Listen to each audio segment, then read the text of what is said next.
Last Sunday when we came together, we took a small detour into Daniel to discuss what it looks like when you don't recognize how you get to do what it is that you do.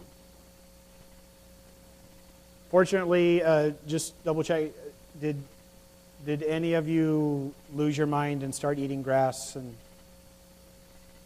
no? All right, so it was a successful week. Nobody lost their mind and started living like a cow, so that's good. And we're all back here in 7 periods of time. Anyways, okay. I know, right? Because it didn't specify. But anyways, it was years. Okay. So today we're going to continue on in James. We've got a continuation of a theme. Remember, at this point, I told you that James is going to be getting into the nitty-gritty. He's going to be reiterating stuff that he brought up in the introduction to his letter. And he's going to be going through point by point a couple of things. So there's going to be some expanding that's going on here. So we're going to start off in chapter 4, and we're just going to go through verses 1 and 3 today. And there's basically kind of a repeat with a different emphasis on what we've already seen. So chapter 4, verse 1. What is causing the quarrels and fights among you? Don't they come from evil desires at war within you? You want what you don't have, so you scheme and kill to get it. You are jealous of what others have, but you can't get it, so you fight and wage war to take it away from them. Yet you don't have what you want because you don't ask God for it. And even when you ask, you don't get it because your motives are all wrong. You want only what will give you pleasure. So, first of all, we kind of just need to break down exactly what James is saying. I know that this may seem kind of harsh, right? Basically, what I read here is you're fighting, you're all selfish, you all want to kill each other, and you have the wrong motives. That is exactly what it says. That is exactly what it says. I have just summarized the first 3 verses. Yay! So let's go through this a little bit, though, to get a little bit more of a clear picture. Now, first of all, the term fight. Now, you'll have to forgive me. My foreign language pronunciation is top-notch. The term for fights is polemos. Polemos. Or polmas, if you were doing Spanish. So it's polemos, and this isn't the only place that it's used. It's also used in Hebrews. In Hebrews 11:34.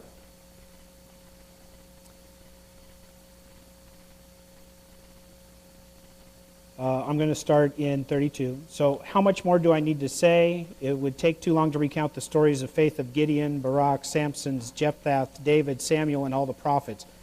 By faith, these people overthrew kingdoms, ruled through justice, and received what God had promised them. They shut the mouths of lions and quenched the flames of fire, escaped death by the edge of the sword. Their weakness was turned to strength. They became strong in battle and put whole armies to flight. That part of it. They showed strength in battle and put whole armies to flight. This is the context that polemos is usually used in. And it's not just, oh yeah, well you too. It's full-on, knock-down, drag-out, war type stuff. And then it says quarrels. Quarrels is, oh goodness, why do I do this to myself? Makche.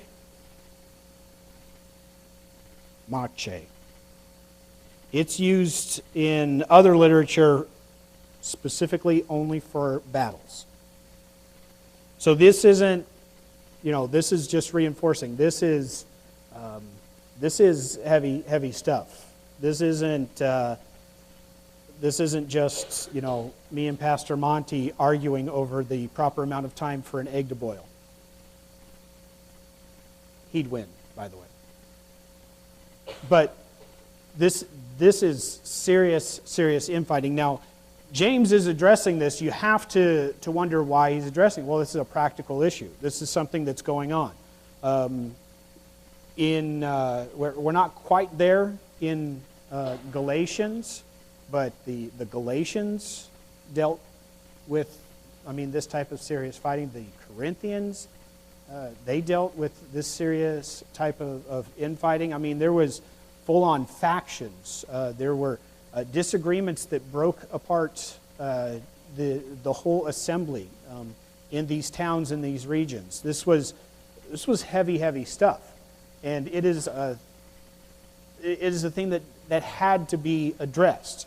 So Paul addresses this, and Peter addresses this. James is now taking the opportunity to address this, and he's using no uncertain term. He's like, this is exactly what I'm talking about here. He's being very, very specific in this. These are life and death battles.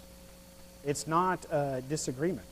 Now, this day and age, we don't see a lot of churches going to war with each other, putting on their armor and stuff like that. But you hear stories, especially with the quickness of the media and blogs, you can hear about the church in Tennessee where the pastor narrowly missed being hit by a Bible thrown by his own parishioners over a disagreement in some of the teachings. You hear of people picketing churches that they attended, refusing to go inside because of a disagreement with the elders and the pastors there. You hear of, not a whole lot anymore, we haven't had a whole lot, but televangelists that are not only leaders of church on television, but they have their own congregations, and they fall into the very things that they fight against, that they are the most outspoken on, fall into those types of relationships and those type of traps, and it causes wars and factions in their church. How do you handle that type of thing? Not to put too dim of a picture on it here, but it kind of really screws things up, doesn't it? Let's take it for what it really comes. When you have this type of infighting, when you have disagreements that explode so large on a public scale, which is so easy to do this day and age, it not only detracts from the worship of that particular body, it not only destroys that body and what's been built from that, but it puts a mark on all of Christianity. There is nothing that people like to do more than to point and laugh at those silly Christians. Look what they're doing now. Popular websites that deal with quote-unquote atheists, such as the subreddit for atheism, points out these types of things on a regular basis. It's not like these church battles aren't going on today. Yeah, we may not have swords. We may not come out after each other with shotguns, although that has happened as well over the past couple of months. But these wars are taking place within the factions of body, and James says, why? Why is this happening? You want to know why this is happening? Because they come from the evil desires for war within you. See, we all have a place where we started out from. And we've discussed before that we didn't all grow up in the church. There were a couple of us that did. But we didn't all grow up in the church. And even for those that did grow up in the church, we start out with an understanding of how life works based on our upbringing. Right? As an infant, we don't have it all figured out. As a toddler, still not quite there. As a teenager, of course, we know everything. But we only develop our understanding and our lens for the world based on those that are around us. So based on our siblings, based on our parents, based on our parents' friends, based on our friends. And we come to an understanding of this is how the world works. We've spent numerous times talking about what that looks like. What does the world say works? Well, I need to get what I can for myself, take care of all things myself. I'm the only one looking out for myself. I need to do whatever I can to make sure I'm taken care of. Does this sound familiar in context of the verse? We have that understanding. I don't care if you were 4 when you came to the Lord. I don't care if you were 6. I don't care if you were a teenager when you came to the Lord. You have a base core understanding that started out, even if you grew up in a Christian home, this is what I'm supposed to do to get ahead. This is what I'm supposed to do to live my life. This is how I take care of myself. I need to have a better car than my next door neighbors. I need to have my own house with that white picket fence. Seriously, never put a white picket fence. It just doesn't go with most houses anyways. I need to go to school so I can have a great job. And it's not based on being able to, being able to achieve anything, but this is how success is measured based on what these other people are doing. These standards are set by other people. These standards are set by people. So we live in a society that is set, this is what you should look for, and it is set by other people who have achieved certain things, and they think, well, this is then the standard that needs to be achieved. This is the level of education I need to have. This is the type of job that I need to have. This is the career that you need to have. This is what you should be doing for a living. You should have a nice big house for yourself. You should make lots of money, invest in some stock, get a nice house, get married, have kids, rinse, repeat. This is success. This is success in the world. The problem with that is that foundation, that understanding, that evaluation of success, of who you are, of what level you're able to achieve, is based on a standard that moves and changes. It's not set on concrete. It's not set on a foundation that is firm, that will never move. So here we are, we have the opportunity now. Though we may not have come from an understanding of it, we move now into an understanding that we are all in relationship with God. We're all in relationship with each other. There is a standard that has been set, and it has not been set by man. It has been set by God. So now, instead of evaluating all these things by, do I have that house, that career? Do I have the nice car? Is it better than my neighbor's? Now we have something of value. Something of real value that's not going to change based on the people that were around. Because those standards that I just said, those are American standards. You go across the big sea, and you have different standards. You go to different continents, there's a different standard based on what the level of success is. It's in flux. But the one thing that is not in flux is God's standard that is always there. So, James identifies it here. This is where you're at. You are focused on the evil desires within you. You want what you don't have. So what do? You kill for it. He's being quite literal here. For having these quarrels among each other, having these fights among each other, it's the same as if we are killing each other. Healthy relationship is not built on fighting. Healthy relationship is built on God's wisdom. We read that just 2 weeks ago. Healthy relationship is built on wisdom, which includes peace, which includes love. It doesn't include warring and fighting. It doesn't include wanting to kill each other to get what you can. When we have not just minor disagreements, when me and Josh have our discussions about, what we think needs to be done with a specific ministry, we don't always 100% agree. But praise God, so far, I haven't pulled out a shotgun.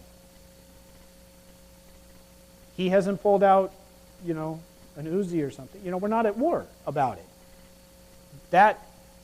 There is a healthy discussion. There is disagreement in that. So I don't want you to think that I'm saying that within a loving relationship there's never going to be, any conflict. Because remember, 2 weeks ago we talked about blessed be the peacemakers. And the peacemakers are ones that see the conflict. They don't shy away from it. They go into the conflict to try to achieve peace. You cannot achieve that peace by avoiding things. So I'm not telling you to avoid conflict. I'm telling you that we all have evil desires that are at work. We all have an understanding of how the world works because of our environment, where we grew up, who our parents were, who their friends were. That gave us the base context for everything, from relationships with our family, relationships with the opposite sex, relationships with friends and acquaintances. But there is another standard that doesn't change. If you are jealous of what others have, you can't get it. So you fight and wage war to take it from them. Yet you don't have what you want because you don't ask God for it. You don't have what you want, so you're willing to murder for it.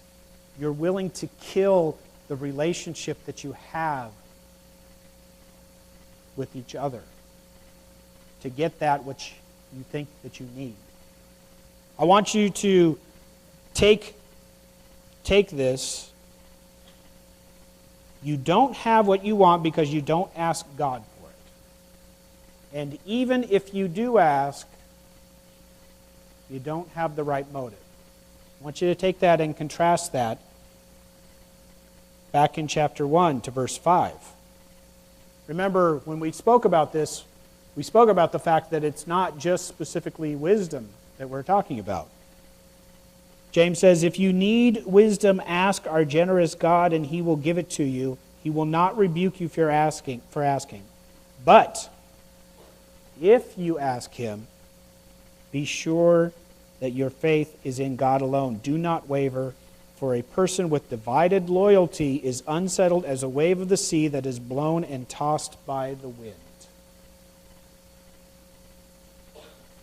So when we ask for things, you have to understand what is your motivation. Is it, I want that, I can't get it, I can't take it from them because I'm not yet to the point that I feel like I could kill them? But God will give it to me because I asked. He said if I ask, he'll give it to me. So what is your motivation in asking of God? Is your motivation asking him so that you can improve in your relationship? So that you can have and be fully equipped with the path that he's opened up for you? Are you ready to strip away all of that understanding that you think you know from birth? I'm talking, let's get down to some nitty-gritty. I'm talking discrimination. Are you ready to take the discrimination that you know to be true in the world and destroy that and say, there is unity in God? It's okay to acknowledge that that exists in the world, but understand that there is a unity in God that does not deal with discrimination. Because discrimination is a non-issue with God. Are you willing to say, I hate when that happens. Apparently I said okay Google somewhere in there. Are you willing to say, okay, hatred, I'm done with that. That person got what I deserve, and I hate them for that. Because I deserve it. Hatred and selfishness that you grew up with, that you understand to be part of who you are, part of how the world operates. Are you ready to tear that apart and say, there is unity in God? All those things that would divide us, be it culture, be it race, be it sex, all of these things that are divisive among us, that lead to jealousy, that lead to wants and desires outside of the foundation of God. All of these things need to be tossed aside and destroyed.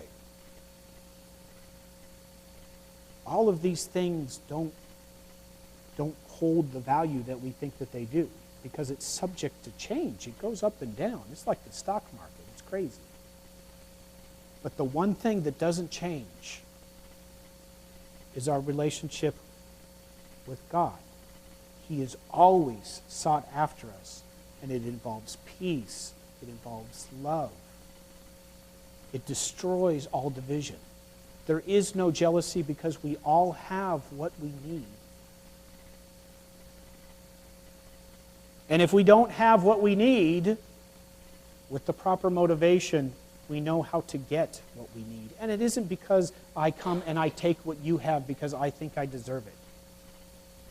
It is because we ask appropriately of God, who gives it to us, because we are in need of it.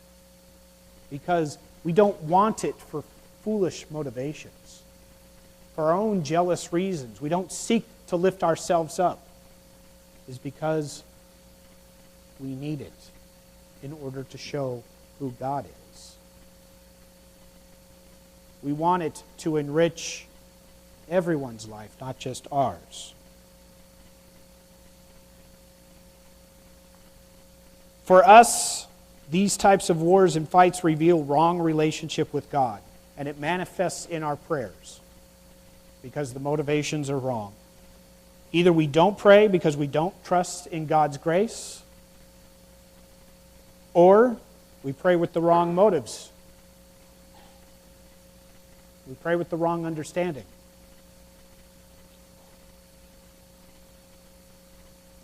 In all of this, we have to remember that we can take God at His word.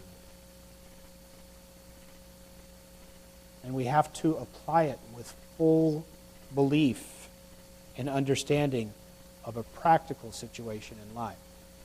So we remove those foundations that we grew up with, and we move on to the foundation of God. Foundation that destroys those ill-conceived notions of value and replaces them with a true understanding of real value. So my question for you today, what are those preconceived notions that are still stuck in the back of your head, that still rule your life to a degree? I would ask you to be vulnerable, to expose those types of things. We live as a community that is here to help each other. Just as you're on the watch to make sure I don't pick up my mug with my right hand, we are all watching out to make sure that we're held accountable and we grow in these things. So what are those things that are still stuck in there that govern how you operate? Because those motivations, those things that aren't dealt with, Those are the things that cause war, that cause fighting, that cause jealousy. Because somebody has what you rightly deserve. Why do you think you deserve